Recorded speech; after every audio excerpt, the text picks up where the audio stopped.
Yeah, it's another very interesting time. Tumekutana tena. Nimepata request za wanafunzi wengi kusolve paper 2 ya Advanced Biology ya mwaka 2021 na wameniambia kwamba NECTA walitoa report kwamba paper 2 wanafunzi walifeli kuliko paper 1. Kwa hiyo wanafunzi wengi wakaniambia kwamba solve paper 2 itakuwa vizuri zaidi, lakini mimi ninachojua tu ni kwamba paper 2 is always easy as compared to the paper 1. Utofauti tu ni kwamba inategemea ulijibuje mtihani wako, kwa sababu pia the good performance depends on how you answered your exam. As usual, new format na maswali 6. You are required to answer 5 questions. Kila topic ina swali moja, ina max 20. And then cell phones, authorized materials, vitu kama hivyo hapo kama kawaida. Maswali yaliyotolewa kwenye hii paper kwa kweli mimi kwangu ni ya kawaida sana.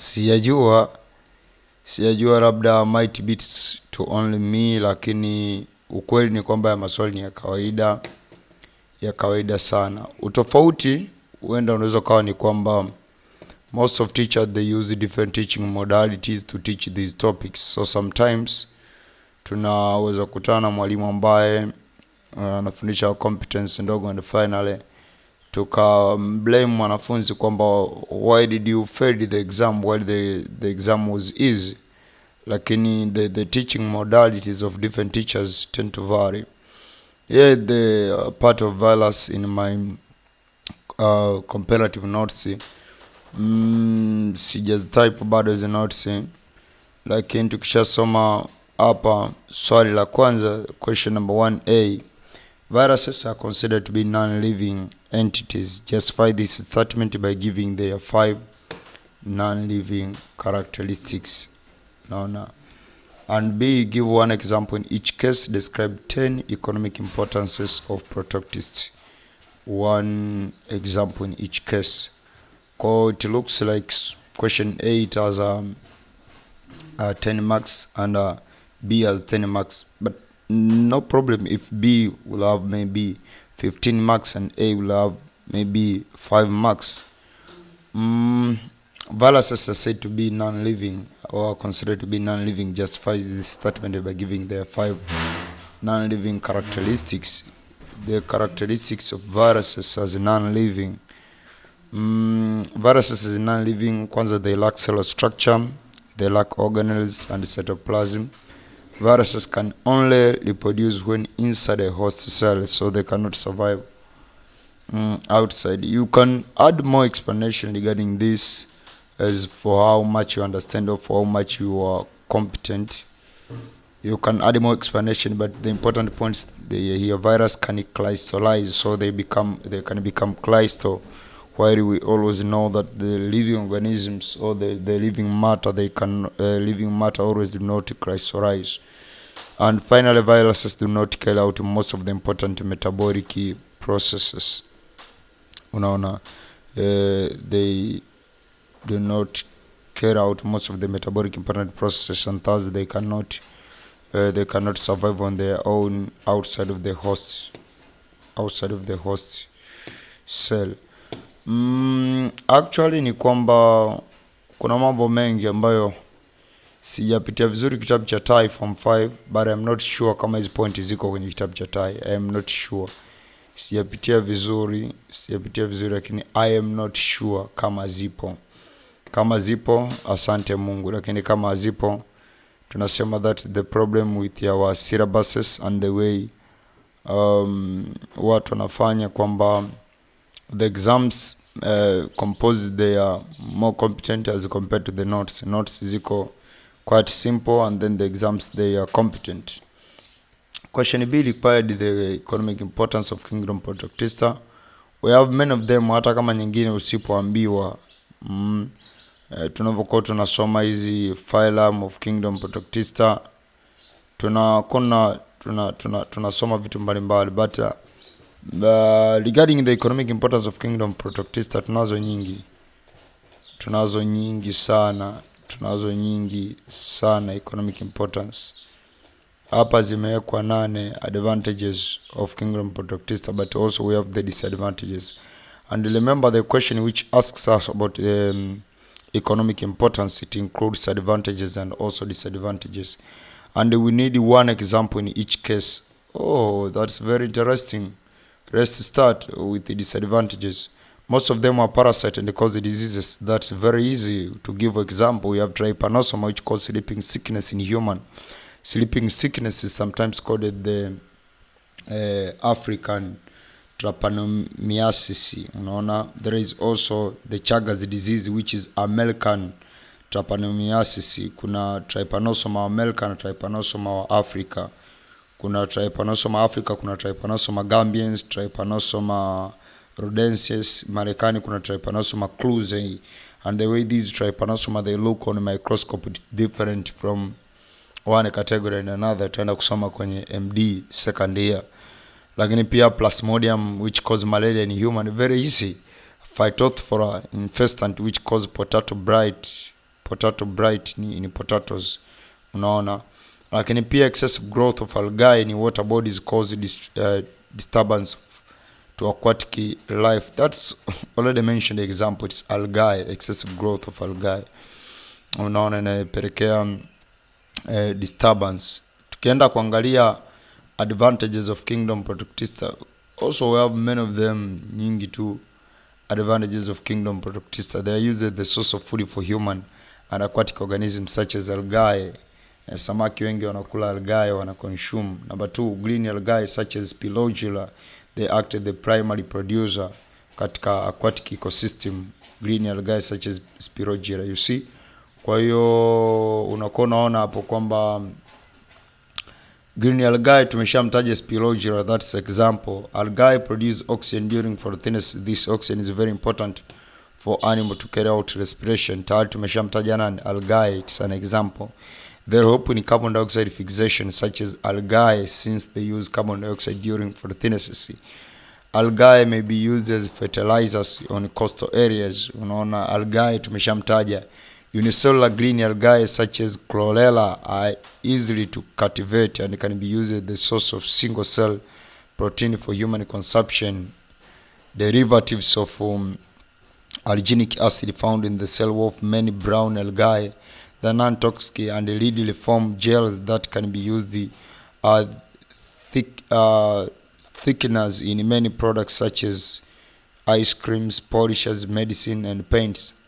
Alga, which is extracted from red algae, is used as the growth media for cultivating microorganisms, agar, in the laboratory. Kwa hiyo unaweza kaona to how much extent tumewataja organism na tumewataja umuhimu wa hao organism. Tumewataja organism na umuhimu wake. Kwa hiyo that was the question number 1. Very easy. Tumeambiwa how many? 10 economic importance. Ukijumlisha hizi advantage 8 na disadvantage 2, tunapata ngapi? 10. Kwa hiyo that was the first question, very easy. Ni wewe tu labda.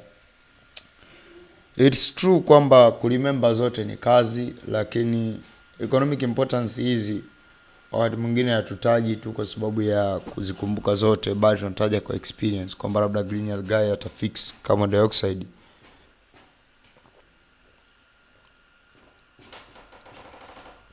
Green algae atafix carbon dioxide, unaona. Green algae ataproduce oxygen ambayo inatumika na less aquatic organism. Green algae anaweza kawa food, ana act kama primary producer, katika aquatic ecosystem. Green algae anaweza ka pollute water. Yani hizo ni vitu ambavyo unakuwa unaongea, you just remember them hata kama hukumbuki vyote. Number 2, explain the role of major components of homeostatic system. Explain the role of major components of homeostatic system. Actually, the question didn't ask you to explain about the major component of homeostatic system, but you are asked to explain the rules of the major component of homeostatic system. The question mostly relate much to explanation of the major component of homeostatic system, but not exactly require the major component of homeostatic system. No. so it doesn't require exactly that to explain the major component of homeostatic system.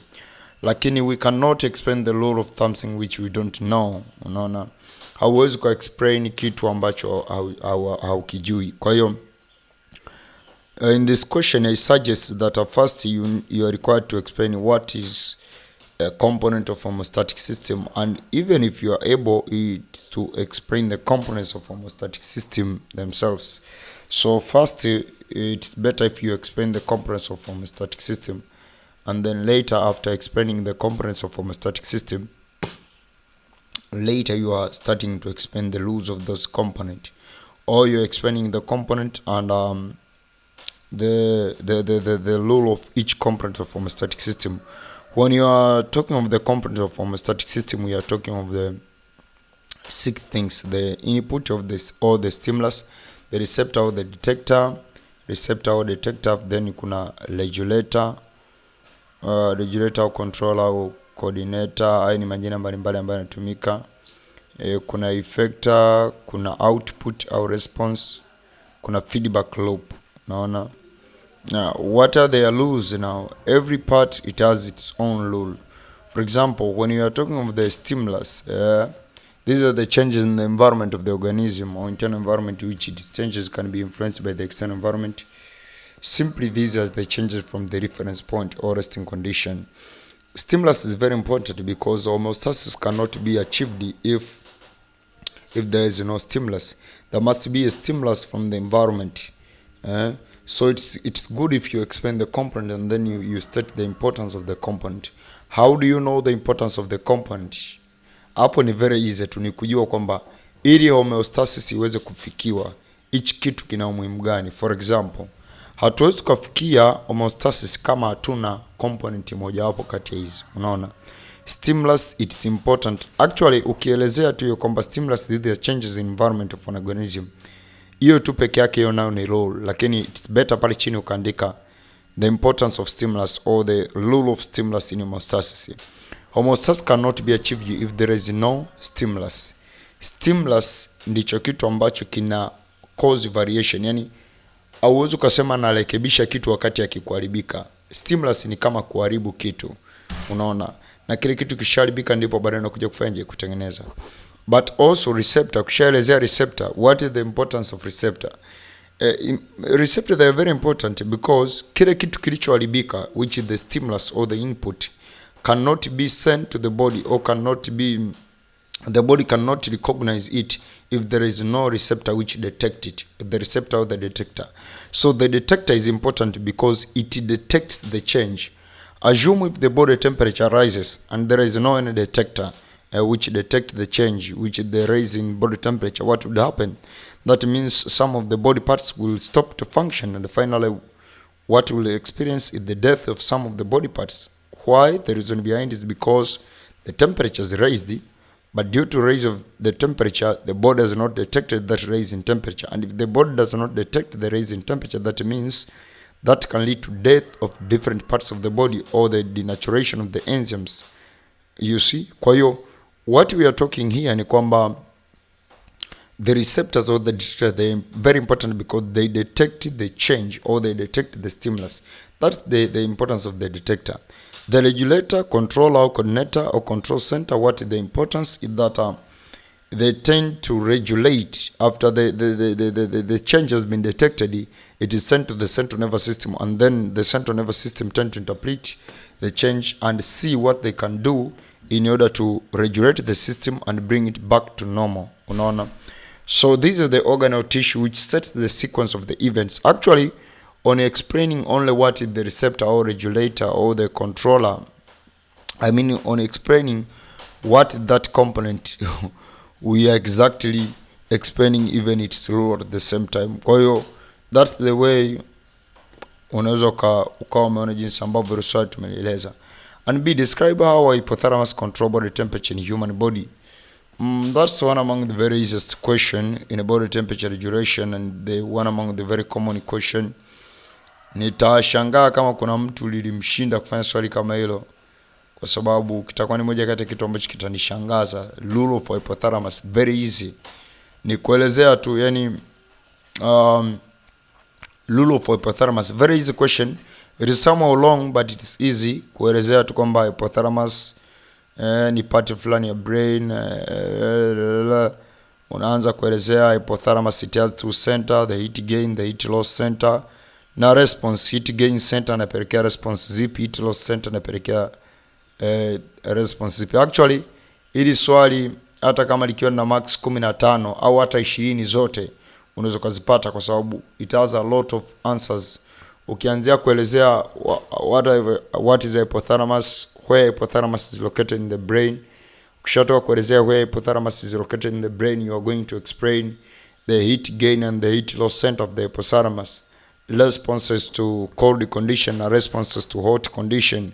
In hot condition, which part of hypothalamus it is stimulated and what responses it produces, and in a cold condition, which parts of hypothalamus is stimulated and what responses it produces. All of these responses, you just explain them. They are not long actually. Ukianza kuelezea hizo vasodilation sio nini, hizo unazielezea. Ndio maana pepa yako inabidi iwe inajaa kitini, yani iwe nzito. Sababu kama tu haya majibu nayo kutosha, unajaza haya ndio yanayokupa maxi. Usikimbilie kwenda kukusanya mtihani. Unaenda kukusanya mtihani wa nini? Usikimbilie kwenda kukusanya mtihani. Wewe jaza. Hivyo ndio vinavyokupa maxi. Ndio hivyo hapo. Swali la 3. Describe the process of primary growth in a plant. Hilo ni swala growth. Primary growth in plants, I'm sure kwamba mpaka unasikiza hiki kipindi umesoma growth. Na might be umeshasoma hadi ya process ya primary growth, secondary growth and things like that. Nachoweza kusema ni kwamba process ya primary growth kwenye plant ina involve vitu vitatu: cell division, cell elongation and maturation, if I'm not mistaken. Cell division, cell expansion, nimesahau.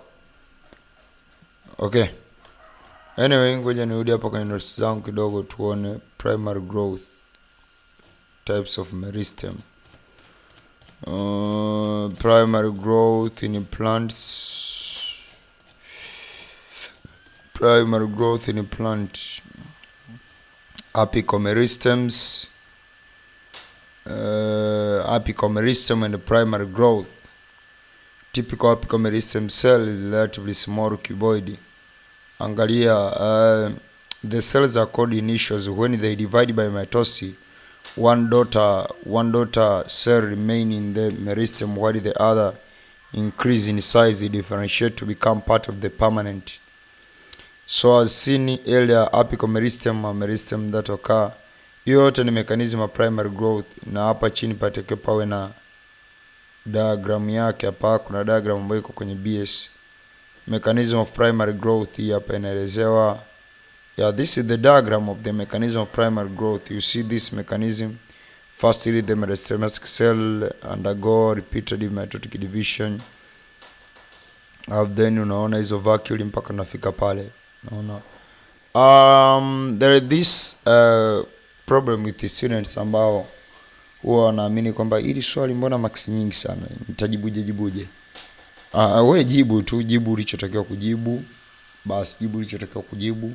Kile ndio umepewa hizo max. Kwa hiyo ni kweli tunatakiwa kujibu swali kulingana na max, lakini kama swali linaonekana ni dogo, jibu hilo jibu ambalo wewe ulielezea tu vizuri. Explain how lateral branches and lateral roots are formed.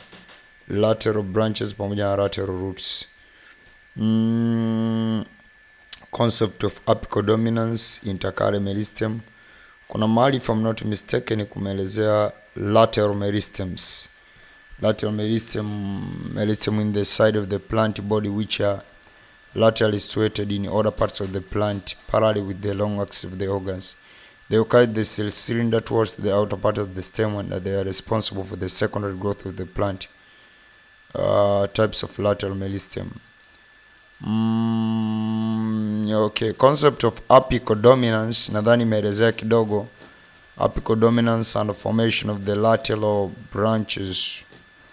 Apical dominance phenomena where one meristem prevents or inhibits the growth of the other meristem, and the result the plant will have only clear defined main trunk. For example, in tree, the tip of the main trunk bears the dominant meristem. Therefore, the tip of the trunk grows rapidly and is not shadowed by branches. If the dominant meristem is cut off one or more branches tip will assume dominance, the branch will start grow faster.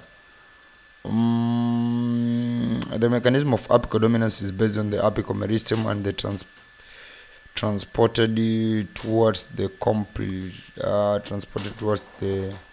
roots in the cambium if the apical dominance is complete. Notes hizi hazijaelezea kuhusu development of the lateral roots and lateral branches, but actually hilo swali slightly out of syllabus kwa sababu sidhani hata kwenye tai kama umeelezea, sijapitia sana, lakini kama kwenye tai wameelezea, it's good thing. Kama wameelezea kwenye tai kuhusu development of lateral branches and the lateral roots, it's good thing. And kama wajaelezea, swali hilo liko slightly out of syllabus.